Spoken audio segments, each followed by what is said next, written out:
코로나19 신규 확진자 역대 최다치인 2,434명을 기록했습니다. 80일째 네 자릿수 확진자에 다음 주에는 3,000명대까지 나올 수 있다는 전망도 나옵니다. 방역당국의 발등에 불이 떨어진 모습입니다. 신상혁 감염내과 전문의와 함께 이야기 나눠보겠습니다. 어서 오세요. 네, 안녕하세요. 예, 일단 추석 연휴 이후 확진자가 늘 거라는 예상은 있었는데 연휴가 끝나자마자 이렇게 많이 나올 거라고 예상을 하셨습니까? 예상은 하고 싶지는 않았지만요. 예. 사실은 연휴라는 게 연휴 기간 동안의 이동량 증가도 있지만 이 추석 같은 연휴는 그 이전의 이동량이 상당히 늘게 됩니다. 네. 성묘도 미리 갔다 오기도 하고 뭐 인사도 좀 드리고 이제 그런 이동량이 실제로 증가를 했었거든요. 이제 그런 상황에서 이제 좀 추이를 보니까 추석 연휴 동안에 검사 건수가 많이 줄었었거든요. 네. 그럼에도 불구하고 막 1,700명대가 유지가 되는 걸 보면서 이 연휴 때는 주로 이제 꼭 필수적인 사람들 위주로 검사가 되고 또 그 확진자 접촉자 조사도 원활치가 않기 때문에 이게 아마 좀 모이게 되면 연휴가 지나면 이제 많이 나타나겠다 싶었는데 네. 실제적으로는 지금 많은 확진자 수가 나타나는데 지금의 확진자 수는 이제 추석 이전의 이동량 증가를 반영하는 네. 주로 이제 그때는 수도권 위주로 이제 이동량이 많아졌었기 때문에 그런 이동량의 증가가 지금의 이제 확진자 수 증가로 나타난 것 같습니다. 그렇다면 다음 주에는 더 많이 나올 수도 있다라는 말씀으로 들리는데 방역당국 다음 주에 더 늘 거라고 예상을 했거든요. 2,500명에 근접하고 있으니까 3,000명까지 갈까요? 이제 그 추석 이전에는 이동량이 사실 이제 늘 수밖에 네. 없는데요. 이제 사실 추석 닷새 정도 동안은 사실 어찌 보면 그 수도권의 인구들 상당수, 전 국민 상당수가 강제 재택근무를 한 거거든요. 그러니까 실제적으로 시내에 차도 줄고 사람들도 그렇게 많지가 않고 네. 그러니까 수도권 내부적으로는 사실 어느 정도의 통제 요소가 있습니다. 유행의 통제 요소. 그러니까 그 연휴 직전에 제일 사람들이 많이 이동하게 되는데 사실 연휴 당시에는 사실 좀 적게 이동을 하거든요. 예. 그 문제는 뭐냐면 그 수도권에서 적어진 그 인구들이 지금 다 비수도권에 있는 그 이동이 많이 있었단 말이죠. 고향으로. 근데 지금 수도권에 지금 전파 양상을 보면 그 기존의 그 비접종자 중심의 젊은 층 중심의 그런 전파도 있지만 접종 완료자가 걸리게 되면 또 증상이 별로 없거든요. 그런 분들도 지금 지역사회 조용한 전파자로 좀 작용을 하는 네. 경우들이 지금 속속 보이고 있거든요. 이런 분들이 비수도권에서 혹시 방역 수칙이 좀 원활히 지켜지지 않았을 때는 상대적으로 감염이 적었던 비수도권의 유행이 이제 다시 촉발이 되면서 네. 그 수도권에 좀 덜 이동했던 부분들이 여기에서 문제가 생겨서 서로 상호 간에 이런 유행이 왔다 갔다 하게 되면 전국적인 유행이 장기간 지속될 수 있는 그런 가능성이 있죠. 결국에는 지난 여름 휴가철처럼 수도권에서 비수도권으로 여행 갔던 사람이 수도권으로 돌아오면서 또다시 전국적인 확산이 된 것처럼 이번 연휴도 끝난 이후에 마찬가지로 전국적인 유행 상황이 될 수 있다라는 말씀이신 거군요. 예. 참 걱정입니다. 그러면 지금 시점에서 방역 당국이 어떻게 좀 대응을 해야 되겠습니까?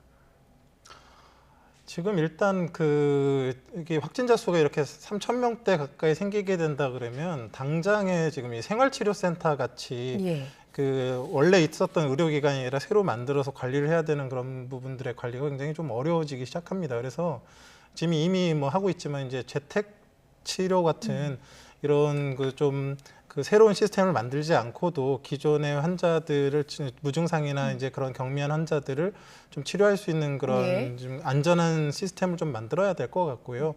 그리고 당연히 이런 예방 접종을 완료하게 되면 중증이나 사망으로 진행하는 걸 막기 때문에 예방 접종 완료자를 또 늘려야 될 것 같고 네. 거기에 아울러 이제 독감 유행 시즌이 오기 때문에 그런 거에 아울러서 이제 독감 접종까지 이제 잘 접종을 해서 진행하는 여러 가지 지금 숙제들을 좀 안고 있다고 생각을 예, 합니다. 방금 말씀하신 그 재택치료 오늘 정부도 이야기를 했거든요. 지금 805명이 재택치료 중이다라고 설명을 했는데 어떤 방식으로 이루어지는 건가요? 독감 치료도 재택치료로 지금 이루어지고 있는 거잖아요. 이제 과거 신종플루도 이제 비슷하게 결국은 맨 처음엔 다 입원 치료하다가 다 이제 재택 치료식으로 이제 갔었는데 그때와 다른 거는 이제 타미플루와 같은 이제 경구약이 없는 고장도 치료제요. 차이거든요. 네. 근데 이제 결국 재택 치료는 이제 아무나 할 수 있는 건 아니고요.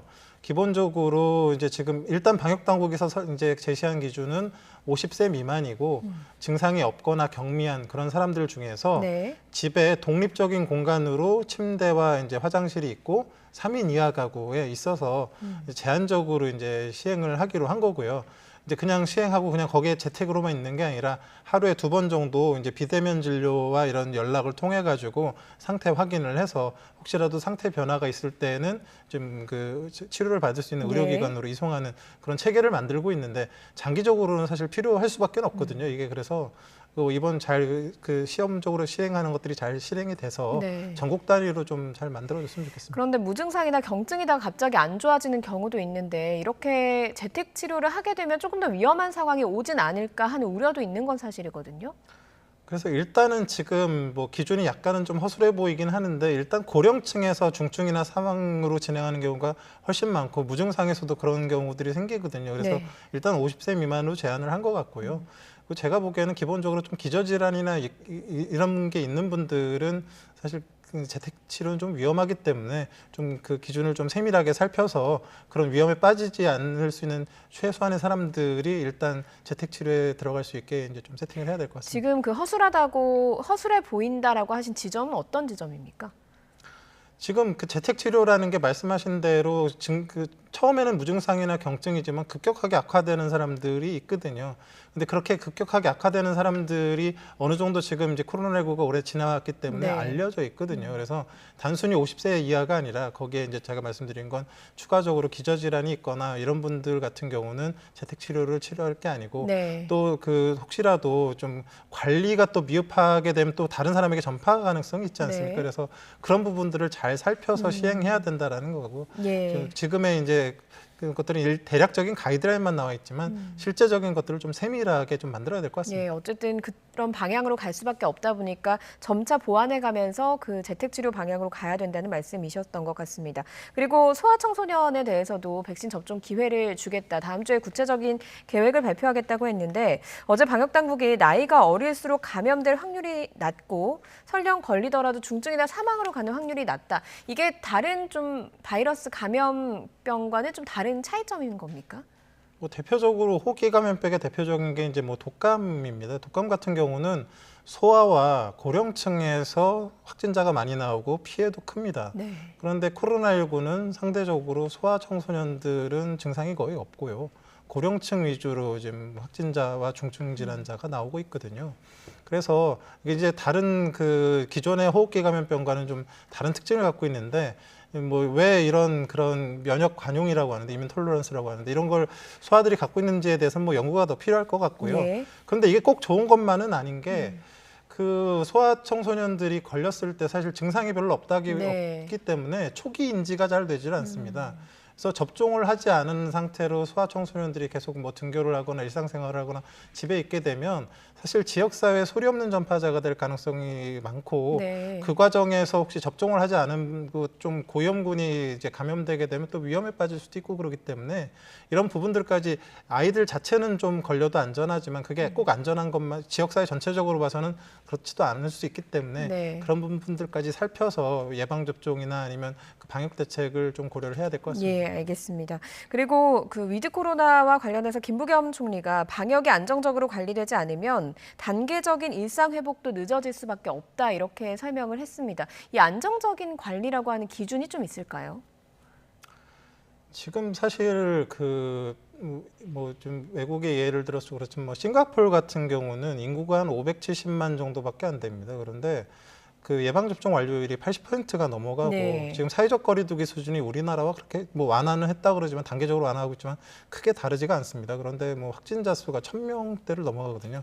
인구 비례를 한다 그러면 우리나라 뭐 10,000명대가 나오는 건데 사실은 이제 그 싱가포르 같은 경우 이렇게 보면은 570만 명 중에 350만 명이 자국민이고 50만 명이 영주권자고 170만 명이 외국인이거든요. 네. 근데 이 외국인들 같은 경우는 상대적으로 이 방역 의 그런 영향력에 좀 벗어나 있는 경우들도 많고 관리가 안 되는 경우들도 많고 그렇습니다. 그러니까 국내에서도 마찬가지입니다. 이런 뭔가 방역에 취약돼 있는 부분들이 남아 있는데 그런 부분들이 해결되지 않는다 그러면 예방 접종률이 80%가 넘어가도 비접종자와 그런 방역에 취약한 부분들을 코로나19가 파고 들어와서 대규모 유행이 언제든 생길 수 있거든요. 예. 그러니까 그런 부분에 대한 경각심을 언제든 가지고 그 외국의 예들을 잘 살펴서 우리의 방역 지침들을 좀 만들어야 될 것 같습니다. 예, 알겠습니다. 3,000명 정도까지 나올 수도 있다라는 예측이 좀 틀렸으면 좋겠는데 일단 뭐 일상으로 회복하시기 전에 검사 받고 또 예방접종 빨리 받는 것도 중요하실 것 같습니다. 여기까지 듣겠습니다. 신상혁 감염내과 전문의였습니다. 고맙습니다. 네, 고맙습니다.